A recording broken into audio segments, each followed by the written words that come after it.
warahmatullahi wabarakatuh. Perkenalkan, nama saya Saskira Fernanda Mirsa. Saya dari Prodi Manajemen 2. Di sini saya akan menjelaskan pertemuan 2 sampai pertemuan 7. Dari yang pertama yaitu tentang perilaku individu dalam organisasi. Perilaku individu dalam organisasi adalah bentuk interaksi semua karakteristik individu dengan karakteristik organisasi. Setiap individu dalam organisasi semuanya berperilaku berbeda satu sama lain, dan perilakunya adalah ditentukan oleh masing-masing lingkungan.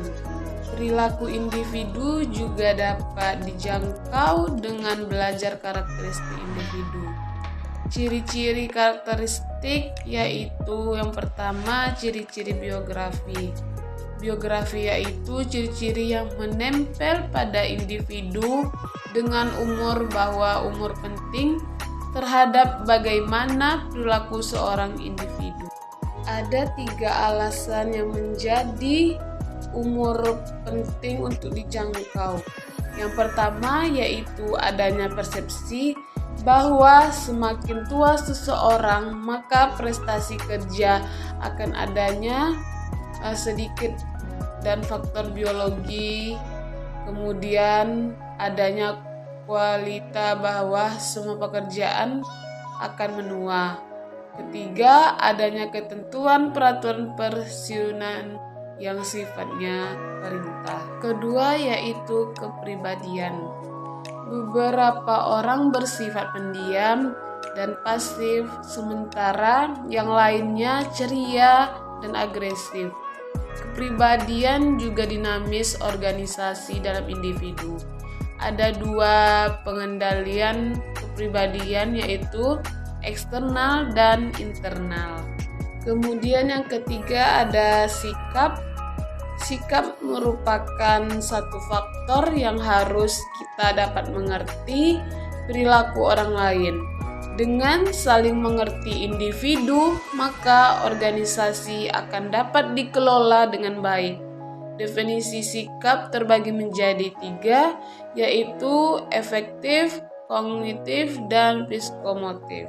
Yang keempat ada kemampuan.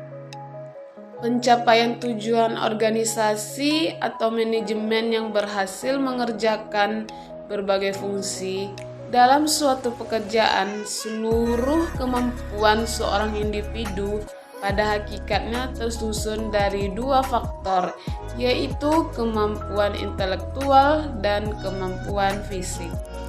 Kemampuan intelektual adalah kemampuan yang diperlukan untuk menjalankan kegiatan mental, sedangkan kemampuan fisik adalah kemampuan yang diperlukan untuk melakukan tugas-tugas yang menuntut daya tahan, kecekatan, kekuatan, dan keterampilan. Yang kelima ada persepsi. Persepsi yaitu bagian suatu proses memperhatikan, menyeleksi, mengorganisasikan, dan menafsirkan. Kemudian faktor yang mempengaruhi persepsi adalah ukuran, frekuensi, kontras, dan perubahan. Situasi lingkungan sangat menentukan individu atau kelompok dalam mempersepsikan objek kejadian. Kemudian yang keenam ada belajar. Belajar adalah proses perubahan yang relatif konstan dalam perilaku atau potensi perilaku sebagai hasil dari pengalaman atau latihan yang diperkuat. 3 komponen belajar yaitu ada belajar melibatkan adanya perubahan dari buruk menjadi baik, dari tidak tahu menjadi tahu. Kemudian perubahan yang terjadi permanen. Belajar berarti ada perubahan perilaku. Belajar tidak hanya mengubah pikiran dan sikap, tapi ada yang lebih penting lagi, yaitu belajar untuk mengubah perilaku. Jenis-jenis teori belajar. Yang pertama yaitu ada teori pengondisian klasik, teori pengondisian operah, yaitu fungsi dan akibat dari perilaku itu sendiri. Dan yang ketiga ada teori sosial, yaitu suatu proses belajar yang dilakukan melalui suatu pengamatan dan pengalaman secara langsung. Yang ketujuh ada komunikasi. Komunikasi adalah suatu proses interaksi baik secara lisan maupun tulisan antara satu individu dengan individu lainnya, sehingga terciptanya saling mengerti apa yang dibicarakan. Kemudian kinerja individu.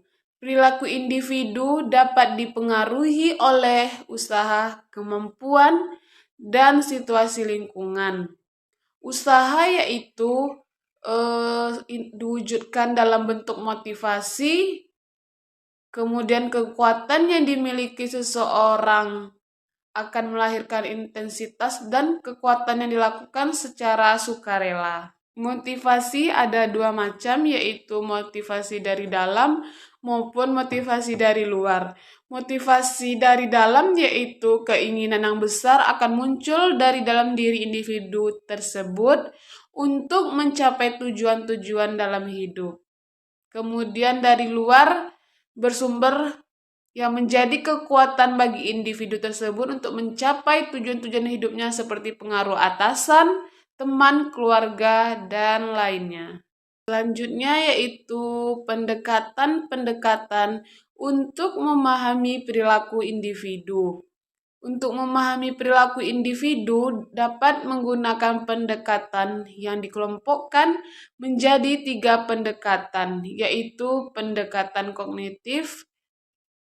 Kemudian pendekatan kognitif ini terjadi atau timbul dikarenakan rangsangan di mana perilaku terjadi atau timbul tidak respon tersebut. Contohnya jika kita bertemu dengan teman dan kemudian bersikap baik terhadap teman tersebut. Kemudian ada pendekatan penguatan, yaitu bahwa suatu perilaku dipengaruhi oleh gerakan refleks yang digerakkan oleh sistem syarat motorik dan ada di otak kita. Yang ketiga, pendekatan psikoanalitis, yaitu bahwa perilaku dipengaruhi oleh kepribadiannya. Sedangkan individu yang memiliki perilaku yang baik adalah individu yang telah matang. Materi pertemuan 3 yaitu perilaku kelompok dalam organisasi. Perilaku kelompok merupakan aktivitas yang dilaksanakan lebih dari satu orang yang saling berhubungan, mempengaruhi, dan bergantung satu sama lain untuk mencapai kinerja positif jangka panjang dan perkembangan disebut dengan perilaku kelompok. Dasar-dasar perilaku kelompok salah satunya dilihat dari kondisi eksternal, yaitu strategi organisasi, tujuan organisasi, dan usahanya untuk mencapai tujuan tersebut. Teori pembentukan kelompok ada 4, yaitu teori kedekatan, teori interaksi, keseimbangan, dan teori perlakuan. Pembentukan kelompok yaitu untuk kepuasan kebutuhan manusia merupakan motivasi inti dalam kelompok. Kemudian adanya kedekatan dan daya tarik, adanya tujuan kelompok, dan alasan ekonomi.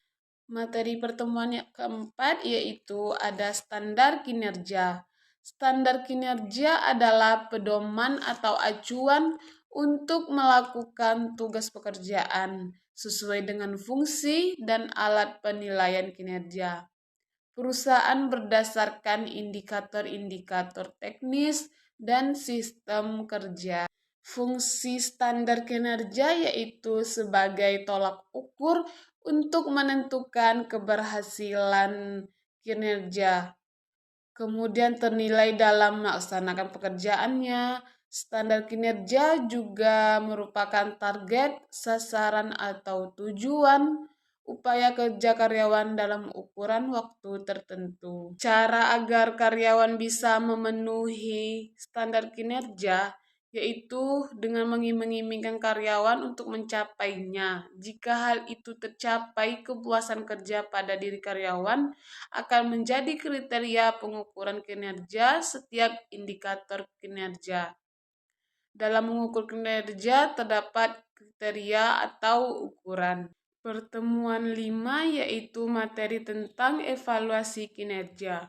Evaluasi kinerja adalah proses mengukur nilai dan manfaat dari objek evaluasi berdasarkan standar, tolak ukur, kriteria tertentu dengan tujuan mengambil keputusan objek evaluasi. Objek evaluasi bisa merupakan pegawai, karyawan. Tujuan kinerja salah satunya untuk meningkatkan saling pengertian sesama karyawan terkait persyaratan kinerja. Kemudian sasaran evaluasi kerja yaitu menyusun analisis kinerja dari waktu sebelumnya dengan berkeseimbangan dan periode baik kinerja karyawan maupun kinerja perusahaan. Masalah-masalah dalam evaluasi kerja yaitu adanya kurang objektivitas, kemudian kecenderungan memberi, bias perilaku terbaru, dan bias pribadi. Materi pertemuan 6 yaitu ada instrumen evaluasi kinerja. Instrumen evaluasi kinerja adalah alat untuk mencatat hasil penelitian, bukan data mengenai kinerja. Ternilai yang diisi oleh ternilai instrumen berfungsi fakta menjadi data. Isi instrumen evaluasi kinerja yaitu menentukan isi instrumen. Kemudian ada skala penilaian. Evaluasi kinerja merupakan proses pengukuran yaitu mengukur kinerja karyawan.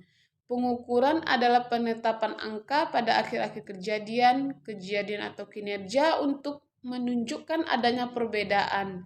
Dalam penilaian kinerja diperlukan pengukuran dan terdiri dari skala nominal, ordinal, dan interval dan rasio. Materi yang terakhir yaitu tentang evaluasi kinerja.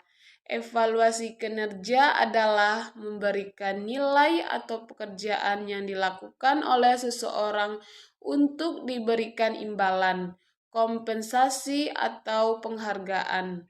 Evaluasi kinerja merupakan cara yang paling adil dalam memberikan imbalan atau penghargaan kepada seseorang ataupun karyawan.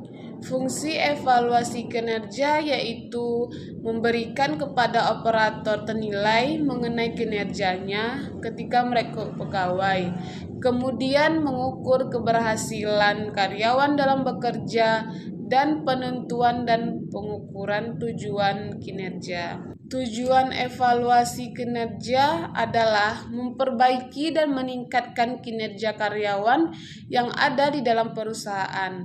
Dan kemudian manfaat evaluasi kinerja yaitu meningkatkan produktivitas karyawan, mencegah adanya kesalahpahaman yang berkaitan dengan kualitas dan hasil kerja yang sudah dilakukan.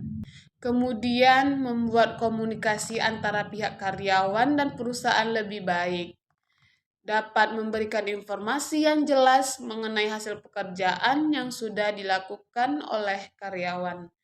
Aspek-aspek yang dinilai dalam proses evaluasi kinerja yaitu ada kemampuan teknis, kemampuan konseptual. Tahapan dalam penilaian kerja yaitu menerapkan standar kinerja, mengkomunikasikan standar kinerja pada karyawan, adanya mengukur kinerja nyata, kemudian ada membandingkan kinerja nyata dengan standar yang ditentukan, merundingkan hasil penilaian dengan karyawan, dan mengambil tindakan korektif. Itulah materi yang saya jelaskan dari pertemuan 2 sampai pertemuan 7. Lebih dan kurang saya mohon maaf. Assalamualaikum warahmatullahi wabarakatuh.